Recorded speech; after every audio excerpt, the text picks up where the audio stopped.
The warning came at dawn on a Tuesday, transmitted across every communication channel Earth possessed. The message burned itself into screens across the planet, its alien symbols slowly translating into words that would change everything. People of Earth, the translation began. You have 7 standard days to surrender unconditionally to the Cretan Empire. Refuse, and we will reduce your world to cosmic dust. In the depths of Luna Base Command, Captain Marcus Vale stared at the holographic display showing the approaching fleet. 47,000 ships stretched across space like a mechanical plague, each vessel larger than anything humanity had ever built. The Crethians had ruled the outer spiral arms for 3 centuries, crushing resistance with methodical precision. How long until they reach Earth?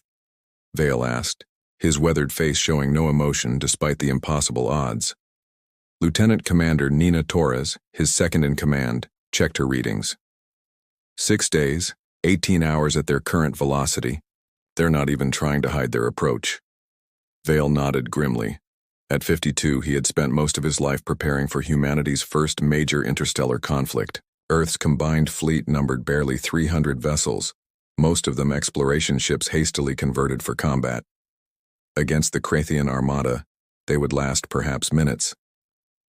What about the Phoenix? Torres asked quietly. Vale's eyes shifted to the sealed hangar bay visible through the observation window. Inside lay humanity's most advanced ship, a vessel that had consumed the resources of 12 nations and the genius of their greatest minds. The ESS Phoenix represented 20 years of theoretical research made real, incorporating technologies that pushed the boundaries of known physics. The Phoenix isn't ready, Vale admitted. The quantum consciousness matrix is still untested. We don't even know if it will work. Dr. Evelyn Cross, the project's chief scientist, looked up from her tablet. Her gray hair was disheveled from 3 days of continuous work, her eyes red with exhaustion.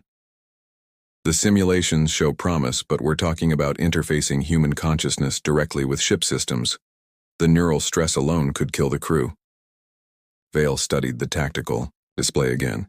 47,000 ships. Even if the Phoenix worked perfectly, the mathematics were brutal. 1 ship against an armada that had conquered dozens of worlds. There's something else, Torres said hesitantly. Intelligence reports suggest the Crethians aren't just here for conquest. They're here to make an example. They want the galaxy to see what happens to species that refuse to submit. The bridge fell silent. Earth's entry into galactic politics had been rocky.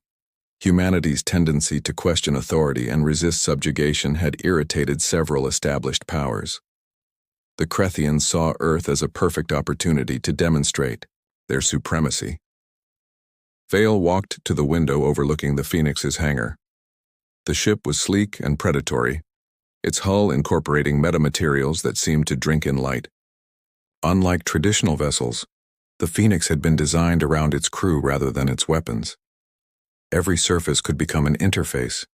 Every system could respond to human thought and emotion. Sir, Torres interrupted his thoughts. We're receiving another transmission from the Cretan fleet.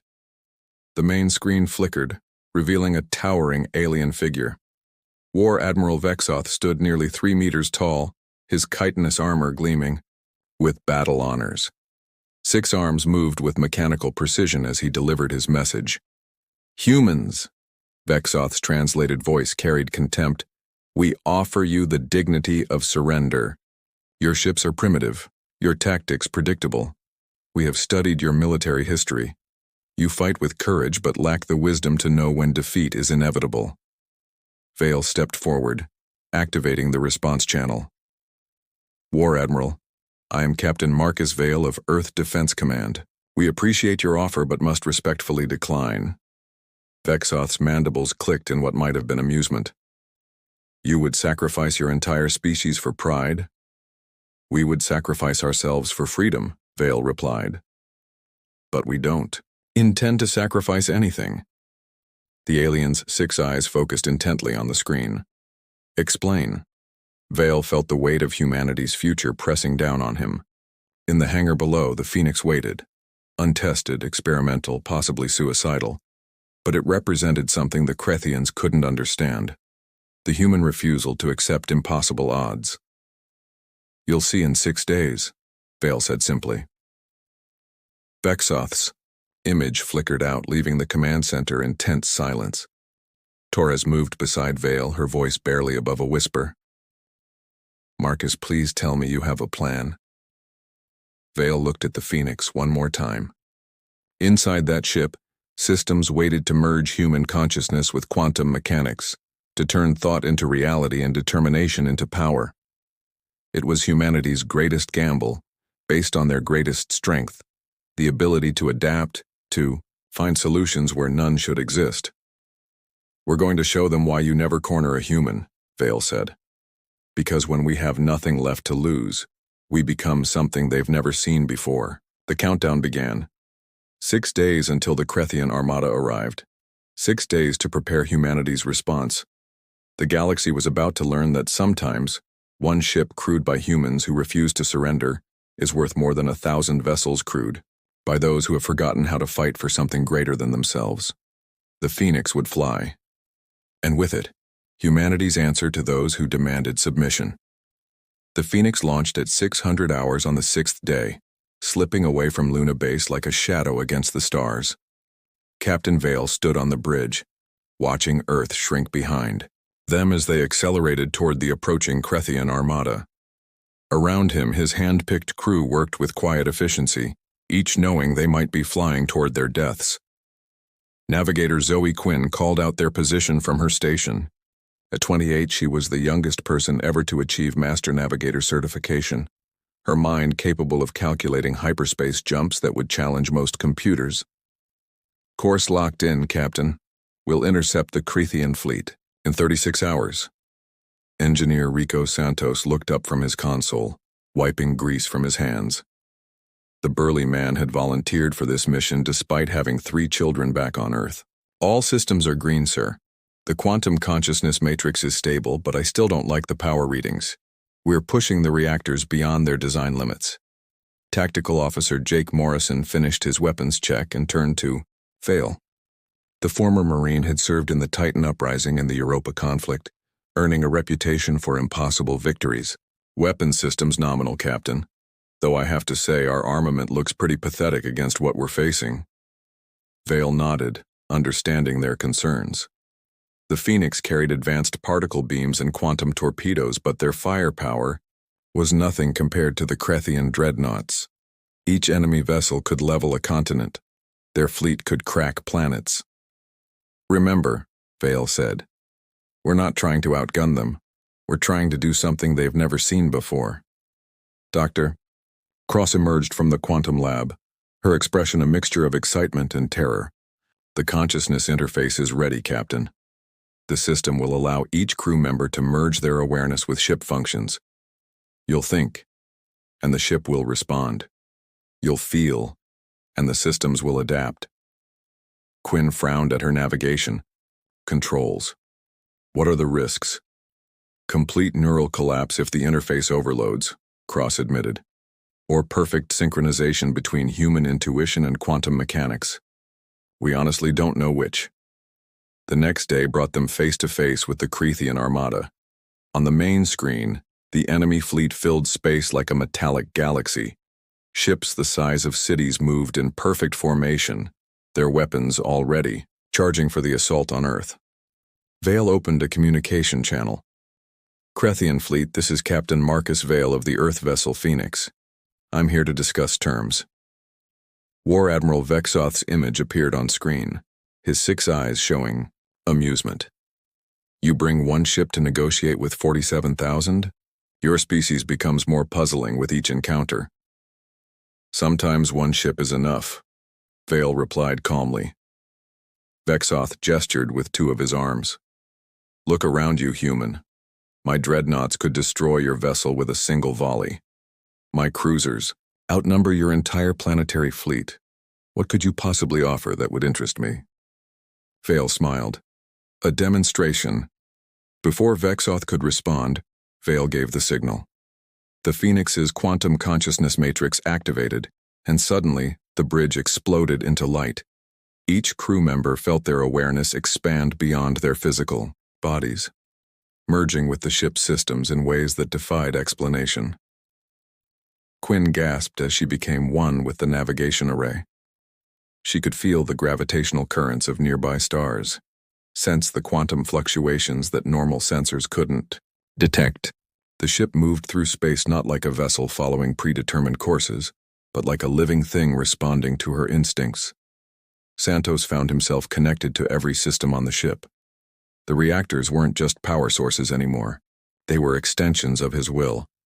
When he thought about increasing speed, the engines responded before he could issue verbal commands. The Phoenix began moving with impossible grace, dancing between Krethian sensor sweeps. Morrison's consciousness merged with the weapon systems, and suddenly, he could feel the targeting solutions of every enemy ship.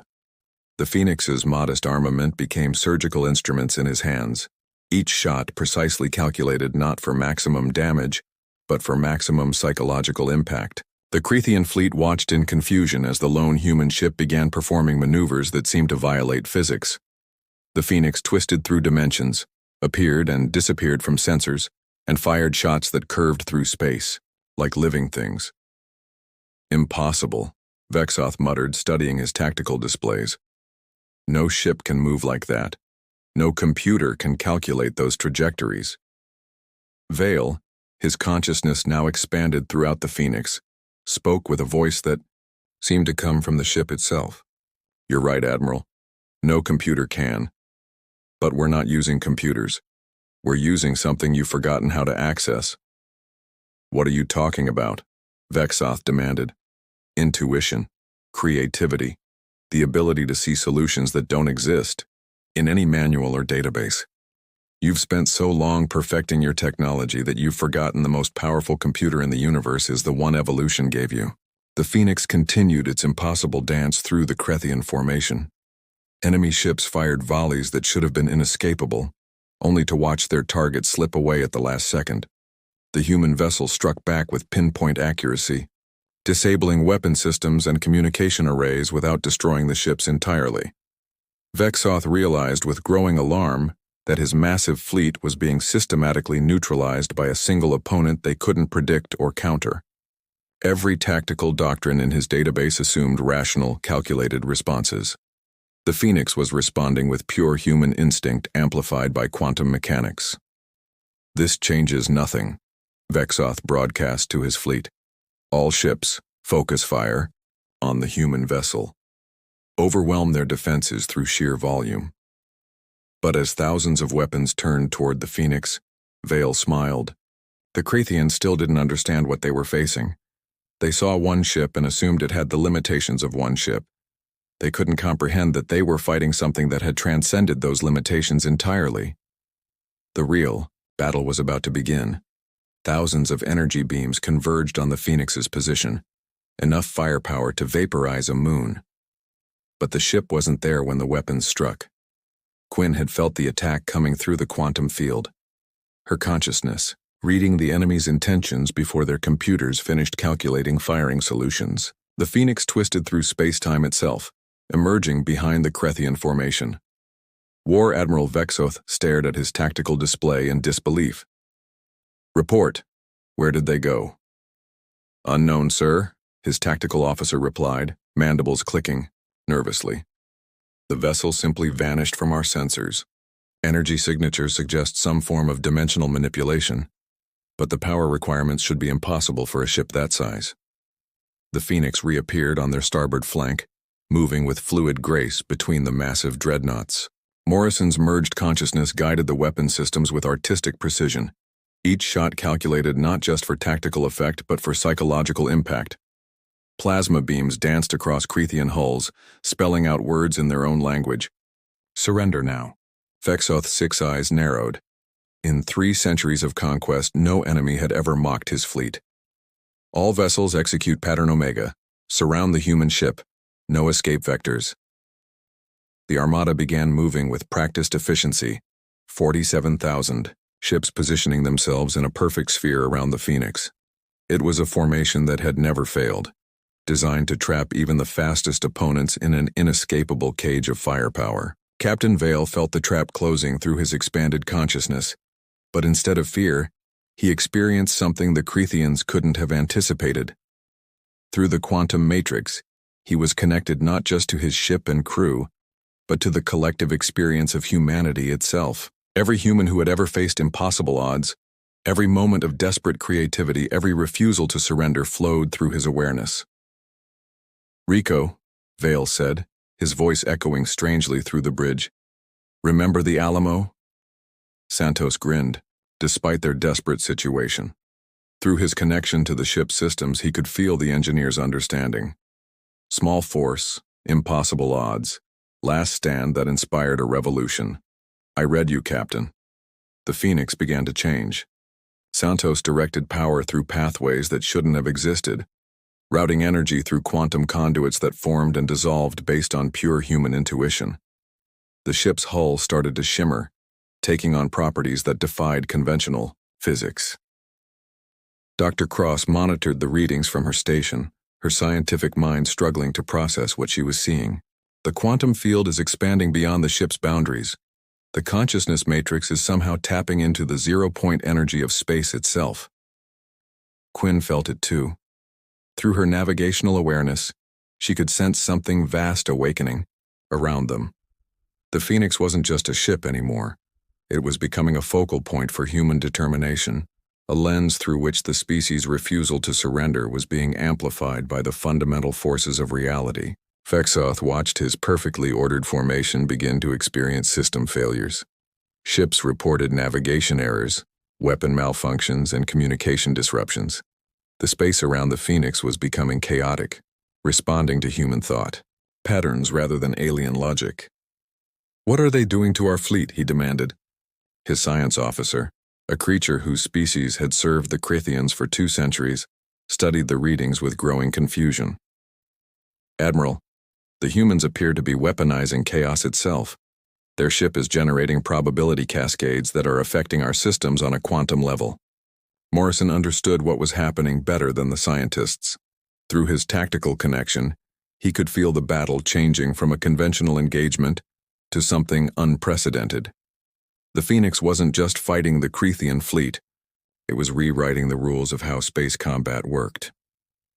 "Captain," Morrison called out, his consciousness still merged with the weapons systems. "I'm detecting something else. The quantum field is creating resonance patterns. I think we can use the Crethians' own formation against them." Vale nodded, understanding flooding through their shared awareness. The enemy's perfect sphere formation, designed to eliminate escape, routes could become a prison for themselves if properly manipulated. Through the Phoenix's expanded consciousness, they could turn the Crethians' greatest strength into their ultimate weakness. The Phoenix began to pulse with energy that registered on no known sensors. The ship had become something beyond conventional technology, a fusion of human consciousness and quantum mechanics that operated according to principles the universe was only beginning to understand. Fexoth felt fear for the first time in his military career. His species had conquered the galaxy through superior firepower and rigid tactical doctrine. They had never encountered an enemy that could improvise on a fundamental level, that could turn the laws of physics into suggestions rather than absolute rules. "All ships," he broadcast to his fleet, "increase power to maximum. We end this now before their influence spreads further." But as the Crethian Armada prepared for a final, overwhelming assault, Vale smiled through his quantum-enhanced awareness. The aliens still didn't understand what they were truly fighting. They saw one ship defying their fleet and assumed it was some advanced technology they could overcome with sufficient force. They couldn't comprehend that they were facing something far more dangerous than advanced weapons or superior tactics.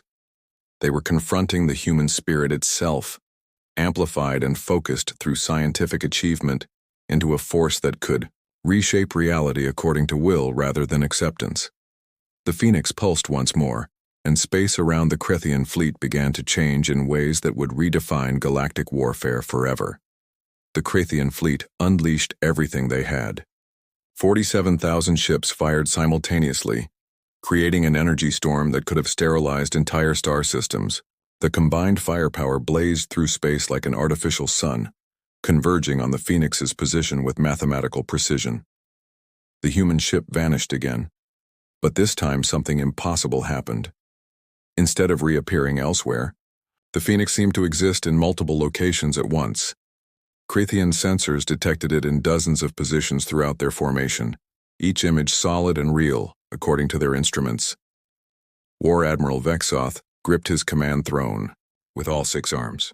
Explain this madness. How can one ship be in multiple locations? His quantum physicist, a brilliant creature from a species the Crethians had conquered 50 years ago, trembled as she studied the readings. Admiral, the humans have somehow distributed their ship's quantum signature across multiple probability states. They're not just bending physics anymore. They're operating outside conventional reality. Through the consciousness matrix, Vale felt his awareness expanding beyond anything he had thought possible. He wasn't just connected to his crew and ship anymore. He could sense the entire battle from perspectives that shouldn't exist, seeing through the eyes of possibility itself. The Phoenix had become a manifestation of human potential, unbound by the limitations that trapped other species. Quinn navigated through dimensions that existed only in mathematical theory. Her enhanced consciousness, finding pathways between quantum states that allowed the Phoenix to be everywhere and nowhere simultaneously. Each version of the ship was real, each capable of independent action, yet all controlled by their shared human will. Santos felt the ship's systems evolving beyond their original design. The reactors weren't just producing energy anymore. They were tapping into the fundamental forces that held reality together. Every human emotion, every moment of determination throughout their species' history was being converted into pure power. Morrison had transcended conventional tactics entirely. His consciousness, merged with the weapon systems, began firing, shots that traveled backwards through time, hitting Crethian ships before he had pulled the trigger. Cause and effect became meaningless when human intuition guided quantum mechanics. The Crethian formation began to collapse as ships found themselves attacking empty space while taking fire from impossible angles. Vessels that had been perfectly positioned moments before discovered they were now exposed to crossfire that existed outside normal spacetime. "This is impossible," Vexoth roared, watching his invincible armada fall into chaos. "No species can manipulate reality itself." Dr. Cross, monitoring the quantum field from her laboratory, realized what was truly happening. "Captain, we're not just using quantum consciousness anymore. We've become a bridge between human potential and universal forces. The ship is responding to our collective refusal to accept defeat by literally rewriting the rules of engagement." Vale understood. Throughout human history, their species had achieved the impossible through sheer determination. They had survived ice ages, conquered diseases, reached for the stars, and refused to bow to any authority that demanded submission. The Phoenix had become a focal point for that indomitable spirit, amplified through quantum mechanics into something that could challenge reality itself. The battle transformed into something beyond conventional warfare. Crethian ships found their weapons firing harmlessly into parallel dimensions, while human plasma beams struck from alternate timelines. The Phoenix danced through probability clouds, existing as pure potential until the moment it chose to become real. Vexoth made a desperate decision. "All ships ramming speed. If we cannot destroy them with weapons, we will crush them with mass."